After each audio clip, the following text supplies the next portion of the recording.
The metamorphosis of desire. Imitative desire is always a desire to be another. There is only one metaphysical desire, but the particular desires which instantiate this primordial desire are of infinite variety. From what we can observe directly, nothing is constant in the desire of a hero of a novel. Even its intensity is variable. It depends on the degree of metaphysical virtue possessed by the object. And this virtue, in turn, depends on the distance between object and mediator. The object is to the mediator what the relic is to a saint. The rosary used by a saint or his vestments are more sought after than a medal which has simply been touched or blessed by him.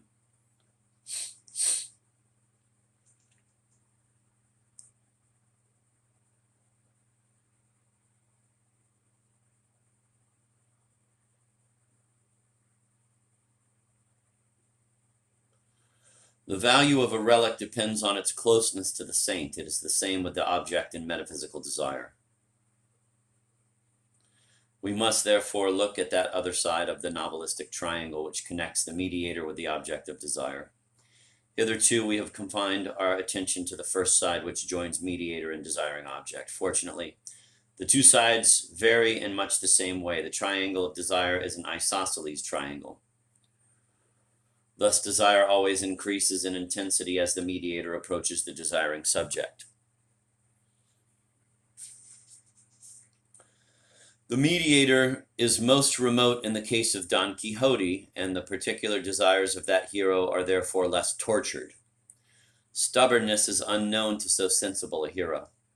Faced with failure, he philosophically leaves the completion of his task to another knight and goes off to seek his fortune elsewhere. Don Quixote's activity remains fairly close to the level of play. A child's play is already triangular, an imitation of adults, but the distance between object and mediator, i.e. between toy and the adult activity, which endows it with meaning, is always sufficient to prevent the player from completely losing sight of the illusory character of the importance conferred on the toy. Don Quixote has gone beyond the game, but not very far as yet. For this reason, he is the most serene of the novelistic heroes. His distant mediator sheds a diffused light over a vast surface. Amadis does not indicate precisely any particular object of desire, but on the other hand, he designates vaguely almost everything. Adventures follow one another in rapid succession. But not one of them alone could make of Don Quixote a second Amadis. This explains why he does not think it necessary to persist in the face of bad luck. As the mediator grows nearer, the directions become more precise. Metaphysical virtue increases and the object becomes irreplaceable. Emma Bovary's desires are more violent than Don Quixote's, and Julian's desires are more violent than those of Emma. The projector gradually comes nearer and its light is slowly concentrated on a smaller and yet smaller surface. Emma's adventures have become more serious than Don Quixote's. But the truly desirable objects which would make of Emma the woman she wants to be are not to be found in the provinces. Rudolph and Leon are still only metaphysical makeshifts. They are more or less interchangeable, and the mediator's light shines dimly on them. The behavior of the heroes reflects the changing conditions of mediation. Don Quixote is excited and exerts himself a great deal, but is a little like a child at play. Emma Bovary is more anguished. The mediator is still inaccessible, but no longer so remote that the desiring object can resign himself to the impossibility of reaching him, and the reflection playing over reality no longer suffices. It is this which gives Bovarism its special tonality. Essentially, it is contemplative. Emma dreams a great deal and desires little, whereas the heroes of Stendhal, Proust, and Dostoevsky dream little and desire a great deal. Action reappears with internal mediation, but that action no longer has any resemblance to play. The revered object has come close.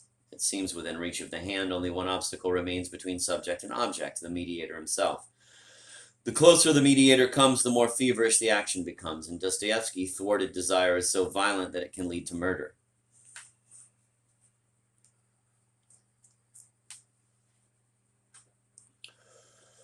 As the role of the metaphysical grows greater in desire, that of the physical diminishes in importance. As the mediator draws nearer, passion becomes more intense and the object is emptied of its concrete value. If we are to believe the Romantics and Neo-Romantics, the results of an even greater triumph of the imagination can only be good, but as reality diminishes, the rivalry which engenders desire is inevitably aggravated. This law, which holds good in every case, gives a perfect definition of the differences and analogies between Stendhal's and Proust's universes. Stendhal's Vaniteau and Proust's Snob seem to covet the same object, the Faubourg Saint-Germain. But Proust's Faubourg Saint-Germain is no longer the same as Stendhal's. During the 19th century,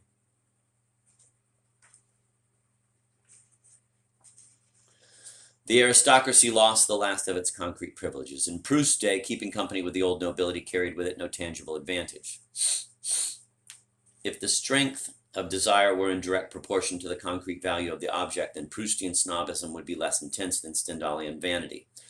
But the truth is exactly the reverse. The snobs of remembrance of things past suffer much more than the Vaniteau of the red and the black. Thus, the transition from one novelist to the other might well be defined as the advance of the metaphysical at the expense of the physical. Stendhal, of course, was aware of the inverse relationship between the strength of desire and the importance of the object. He writes, quote, "The pettier the social difference, the more affectation it produces," end of quote. This law does not govern merely Stendhalian vanity. The whole of novelistic literature offers proof of it, and it enables us to situate the novels in relation to one another. Proustian snobism and a fortiori Dostoevsky's Underground are only following out the implications of this Stendhalian law to their logical conclusions. The most extreme forms of internal mediation should therefore be defined as a minimum difference producing a maximum affectation.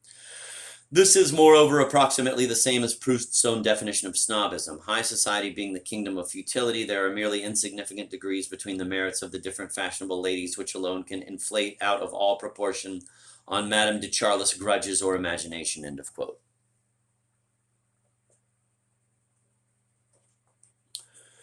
In Stendhal's Lucien Leuwen, the rivalry between the hero and the young aristocrats of Nancy finally settles on a very real object, the lovely Madame de Chastelier, who combines the graces of the nobility with the very real advantages of wealth. The social context is the same in Proust. The chief concern is still laying siege to the aristocratic salons, but there is no longer any Madame de Chastelier. There are the Guermantes, to be sure, but it is not their beauty nor even their money which interests the snobs. The dinners given by the Duchess are no more elegant than many others, her receptions no more brilliant. The difference between the people who are received and those who are not is purely metaphysical. What Proust calls a fine social position is something ephemeral, elusive, and almost imperceptible unless one is a snob oneself. Initiation into society has no more objective value than Don Quixote's dubbing at the hands of a country innkeeper. The underground man represents the final stage in this evolution toward abstract desire. The object has disappeared completely. A passionate desire to be invited to the banquet in honor of Zverkov cannot be understood even in terms of material gain or social advantage. Romantic and symbolist theories of desire reflect in their own way this progressive elimination of reality. The actual prop for the desire is already very minor in Stendhal's concept of crystallization. The twig dipped in the Salzburg fountain is reduced to a grain of sand. See Stendhal, Delia Moore, Chapter 6.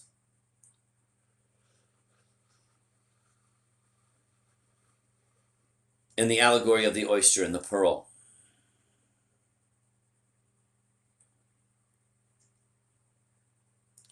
These descriptions are correct, except that they completely overlook the mediator. It is the mediator who makes the imagination fertile. The romantic is always falling on his knees in the wrong altar, before the wrong altar. He thinks he is sacrificing the world on the altar of his self, whereas the real object of his worship is the other. The physical and metaphysical in desire always fluctuate at the expense of each other. This law has myriad aspects. It explains, for example, the progressive disappearance of sexual pleasure in the most advanced stages of ontological sickness.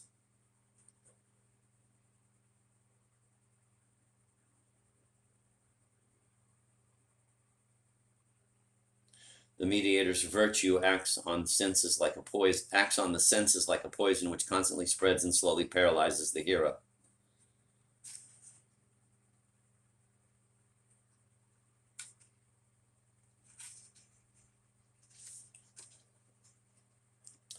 Emma Bovary still knows sensual pleasure, for her desire is not metaphysical. But in the case of Stendhal's Veneto, there has been a significant reduction in the pleasure derived from sexual activity. Almost non-existent at the moment of conquest, it frequently reappears when the metaphysical virtue has evaporated. In Proust, pleasure has almost entirely disappeared. And in Dostoevsky, there is not even any question of it.